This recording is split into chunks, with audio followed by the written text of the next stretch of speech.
বলো ঘ বলে ঘুচাইতে জ্বালা গুরু পাশে চলো। গুরুর কাছে কেন যেতে হবে? আশ্রয় করিয়া বন্দে শ্রী গুরু চরণ, যাহা হইতে মিলে রে ভাই কৃষ্ণ প্রেম ধন। জীবের নিস্তর লাগি নন্দ সুত হরি। এটাই আমি যাবো না ও পথে। আমার আলোচনা তো ওদিকে না। তাহলে গুরু কারণ কেন করতে হবে?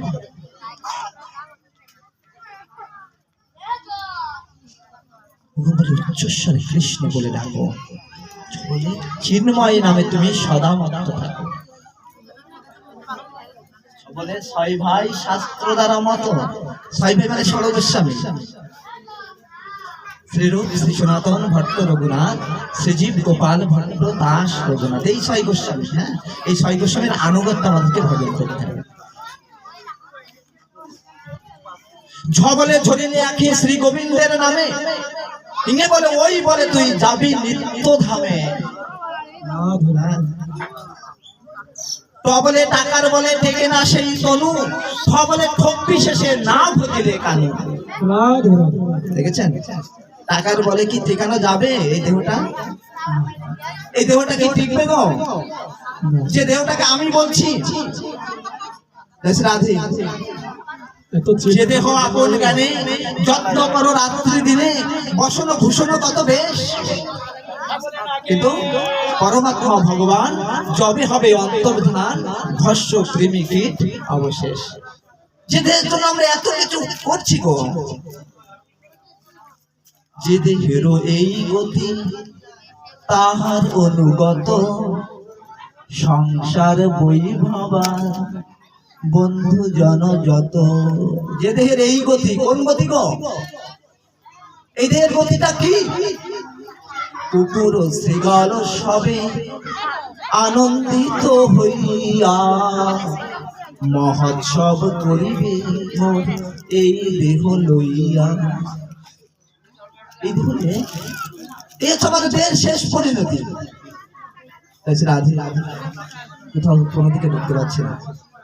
তাহলে ঠ বলে ঠক বিশেষে না ভজিলে কেন?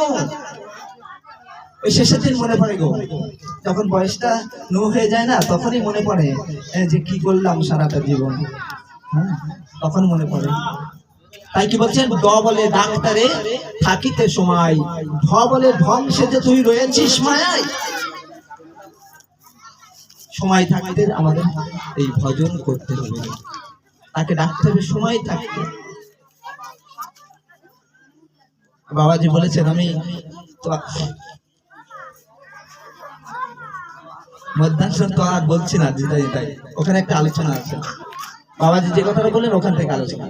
থ বলে থেকো না ভুলে গর্ভের সেদ কথা, দ বলে দেখবি শেষে তোর ঘটে কি অবস্থা। বললেন 7 মাস গর্ভে যখন ছিলাম না, হেডমুন্ডে কত কষ্ট পাচ্ছিলাম গো। সেদিন আমি গোবিন্দকে ডেকেছিলাম, আমার ভগবানকে, আমার দীননাথকে সেদিন ডেকেছিলাম, হে গোবিন্দ, অধম পাপিষ্ঠ আমি বড় দুরাচার, কেন না ভজিনু কৃষ্ণ সংসারেতে সার। এইবার জন্মে প্রভু ভজিব তোমায়, জ্ঞান দাতা জ্ঞান মম যেন না হারায়। দেখেছেন, সেদিন আমি প্রতিশ্রুতিবদ্ধ হয়েছিলাম। আমার ভগবান সেদিন আমার সম্মুখে এসেছিলেন, বলি শোনো, এই যে আমি তোমাকে আজকে দর্শন দিলাম না, তুমি কিন্তু এই মর্তে যে আমাকে আর পাবে না গো। তবে হ্যাঁ, পাবে। পাবে কবে জানো? তুমি আমার দর্শন পাবে সেই দিন। কোন দিন? অন্তকালে চ মামেব স্মরণ মুক্তা কলেবরম, ইয় প্রাতি সমদ্ভাবম ইয়াতি নাস্তত্র সংশয়ম। মানে কি বলছে? অন্তিম সময়, তাই না? তুমি যদি আমার নামটা স্মরণ করতে পারো আমার, হ্যাঁ, তুমি সেদিন আবার আমাকে দর্শন করতে পারবে। এই লক্ষ্যেই কিন্তু আমরা এই যত কিছু করছি না, এই সাধু সঙ্গ যা কিছু করছি, এই লক্ষ্য কিন্তু একটি, অন্তিমকালে। অর্থাৎ যে ভাব নিয়ে ইয়ং ইয়ং বাপি সারণ ভাবম ত্যজতি অন্তে কলেবরম তম তমে বৈতি অন্তে সদা তদ্ভাব। এর জন্য কিন্তু সেই ভাবনাটা নিয়ে আমাদের এই সঙ্গ। বেশ রাধে। ঘ বলে ধরা এলি তুই কৃষ্ণ ভজিবারে, দন্তন্য বলে নিত্য হলি তুই অনিত্য ব্যাপারে। প বলে পবিত্র হলে মন মতো বুদ্ধি, ফ বলে ফলিবে কালে সাধনায় সিদ্ধি। ব বলে বুদ্ধির বলে কেবা পাই পথ, আর ভ বলে ভক্তের মুখে শোনো ভাগবত। দেখেছেন, ডাক্তার বদনে শ্রবণ করলে হবে না গো, ভক্তের বদনে হরিকথা শ্রবণ করতে হবে। ভ বলে ভক্তের মুখে শোনো ভাগবত। আর কি করতে হবে গো? মো বলে মালায় মহামন্ত্র জপ করে, অন্তর্য বলে যাগ যজ্ঞ আদি পরিহরি দূরে। এই এখন আর সেই ত্রেতা যুগে সেই যজ্ঞটুকু নাই গো। র বলে রজনী দিবা ভজনন্দ লালা, আর ল বলে লহ ভাই গলে তুলসীর মালা। কেন তুলসী মালা নিতে হয়? এখানে কত আলোচনা, তাই না? যাওয়া যাচ্ছে না। ব বলে বলো ভাই সদা সত্য বাক্য, তালবস্যা বলে শাস্ত্রের বাক্য থাকে যেন লক্ষ্য। মধ্যাংশ বলে সৎ গোস্বামীর আনুগত্য ভজ, আর দন্তস্ব বলে সম্বল করো কৃষ্ণ ভক্ত পদ রজ।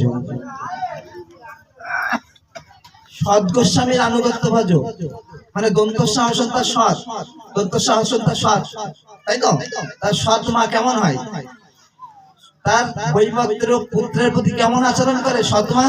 তাহলে গুরুকরণ যদি ওই দন্তস্ব হসন্তার মতন হয়ে যায় তাহলে কিন্তু হরে কৃষ্ণ। তাহলে আমাদের মধ্যাংশ অহসন্তা সৎ, সৎ গোস্বামীর আনুগত্যে ভজন করতে হবে। আর দন্তস্ব বলে সম্বল করো কৃষ্ণ ভক্ত পদ রজ।